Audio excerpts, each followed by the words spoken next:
Assalamualaikum semua. Apa khabar? Video kita pada hari ini adalah perbezaan strategi yang digunakan oleh kuasa barat untuk menguasai negara kita. Baiklah anak-anak, sebagai pengenalan, kuasa barat menggunakan pelbagai strategi untuk menguasai negara kita. Terdapat strategi yang berdiplomasi dan bersifat agresif. Misalnya, Portugis menggunakan strategi menyerang semasa menjatuhkan Kesultanan Melayu Melaka. Belanda pula menggunakan strategi serangan fizikal, perjanjian dan pakatan kuasa barat untuk mendapatkan wilayah atau jajahan. Manakala British menggunakan strategi yang lebih bersifat diplomasi berdasarkan isu dan faktor setempat. Pada tahun 1873, Parti Konservatif mengambil alih pucuk pimpinan kerajaan Britain daripada Parti Liberal. Jadi, kerajaan baharu ini menukar dasar dari tidak campur tangan kepada campur tangan British di negeri-negeri Melayu. Dasar campur tangan bermaksud British melibatkan diri secara langsung dalam pentadbiran di negeri Melayu. Pedagang-pedagang negeri-negeri Selat telah mendesak kerajaan British supaya campur tangan untuk melindungi kepentingan pelaburan mereka. Kerajaan British di London membuat keputusan untuk campur tangan dalam hal ehwal negeri-negeri Melayu demi menjaga kepentingan ekonomi British.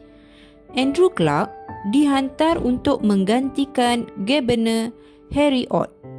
Beliau sengaja mencari alasan untuk memaksa pemerintah tempatan menerima naungan dan campur tangan British. Oleh itu, British menggunakan pelbagai strategi sekaligus meluaskan kuasanya di negeri-negeri Melayu, Sabah dan Sarawak. Kamu boleh rujuk Peta Eropah di muka surat 18 buku teks sejarah tingkatan 3. Peta Eropah menunjukkan kedudukan kuasa Sepanyol, Portugal, Belanda, Perancis dan Britain. Selepas serangan Portugis, Belanda berusaha meluaskan kuasanya di negara kita.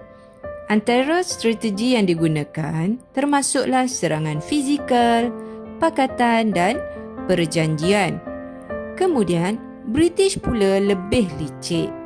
Mereka menggunakan pelbagai strategi termasuklah serangan fizikal, pakatan, perjanjian, manipulasi, ugutan atau desakan, tipu hela dan pajakan. Mari kita lihat apakah strategi Belanda untuk menguasai negara kita. Kamu boleh rujuk buku teks sejarah tingkatan 3 muka surat 20. Yang pertama, serangan fizikal. Yang kedua, perjanjian dan yang ketiga, pakatan. Apakah serangan fizikal yang dilakukan oleh Belanda? Belanda berperang dengan penduduk tempatan di Pulau Pangkor dan di Kuala Perak disebabkan dasar monopoli biji timah oleh Belanda.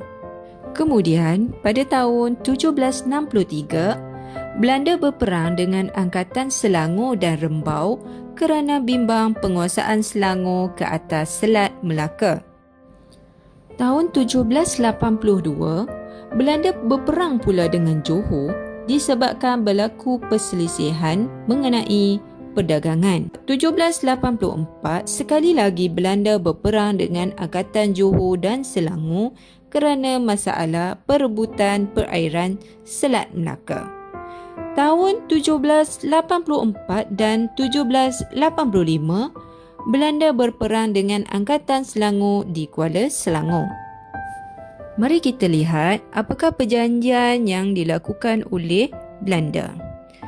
Pada tahun 1650, Belanda mengadakan perjanjian dengan Perak untuk mendapatkan biji timah. Seterusnya, tahun 1786, Belanda mengadakan perjanjian dengan Selangor dan Sultan Ibrahim bersetuju menjual biji timah kepada Belanda. Seterusnya, apakah pakatan yang dilakukan oleh Belanda?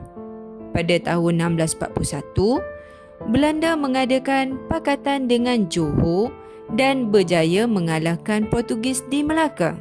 Kemudiannya, Belanda mengadakan pakatan dengan British dan bersetuju memeterai perjanjian Inggeris-Belanda 1824 ataupun lebih dikenali sebagai Perjanjian London 1824.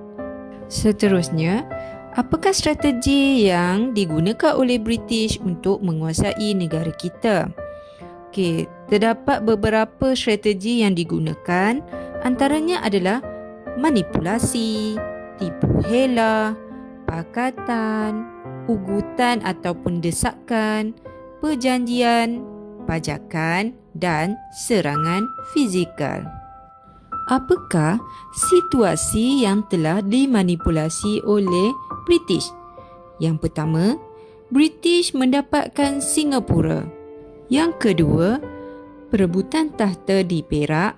Jadi, British menggunakan peluang ini untuk campur tangan.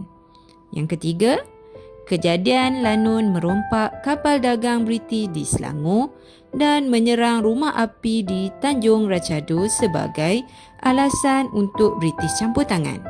Seterusnya, konflik antara dua pembesar di Sungai Ujong, Negeri Sembilan menyebabkan British mengambil kesempatan untuk campur tangan. Seterusnya, strategi yang digunakan ialah tipu hela. Bagaimana British melalui Francis Light telah melakukan tipu hela terhadap Sultan Kedah untuk mendapatkan Pulau Pinang. Dalam strategi pakatan, British telah mendapatkan Melaka. Bagaimanakah caranya? Melalui pakatan kuasa barat iaitu antara British dan Belanda, mereka telah memeterai perjanjian Inggeris-Belanda 1824. Melalui perjanjian ini, British berjaya mendapatkan Melaka manakala Belanda memperoleh Bangka Hulu. Seterusnya, British telah membuat ugutan ataupun desakan agar Sultan menerima residen British di Selangor dan Pahang bagi menasihati pentadbiran negeri masing-masing. Kemudian, James Brooke juga telah mendesak Sultan Brunei dan menuntut diiktiraf sebagai Raja Sarawak. Melalui strategi perjanjian, British telah mendesak Sultan Perak, Sultan Selangor, Yam Tuan Seri Menanti dan Sultan Pahang untuk memeterai perjanjian menerima naungan British. Sultan Brunei bersetuju mengiktiraf James Brooke sebagai Raja Sarawak yang merdeka. Melalui strategi perjanjian, British telah mendesak Sultan Perak, Sultan Selangor, Yam Tuan Seri Menanti dan Sultan Pahang untuk memeterai perjanjian menerima naungan British. Sultan Brunei bersetuju mengiktiraf James Brooke sebagai Raja Sarawak yang merdeka. Untuk strategi pajakan pula, British telah mendapat pajakan dan piagam daripada syarikat British Utara Borneo iaitu SBUB untuk meluaskan pengaruhnya ke atas Sabah. Strategi yang terakhir ialah serangan fizikal. Disebabkan penghulu Naning iaitu Dul Said enggan tunduk kepada kuasa British di Melaka, menyebabkan British telah menyerang Naning pada tahun 1831 dan 1832. Kemudian, British telah membedil Kuala Terengganu dan meminta Sultan Omar untuk tidak mencampuri masalah perang saudara di Pahang serta masalah tahta Sultan Mahmud di Linggang.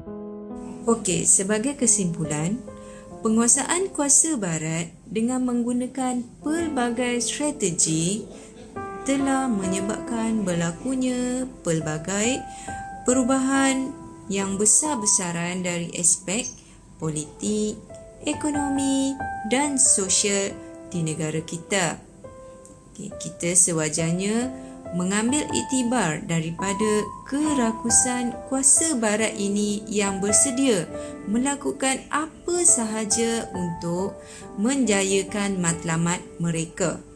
Jadi, kita sebagai rakyat Malaysia seharusnya bersatu padu, bekerjasama, bermuafakat dan bersiap siaga demi menjamin kedaulatan negara kita.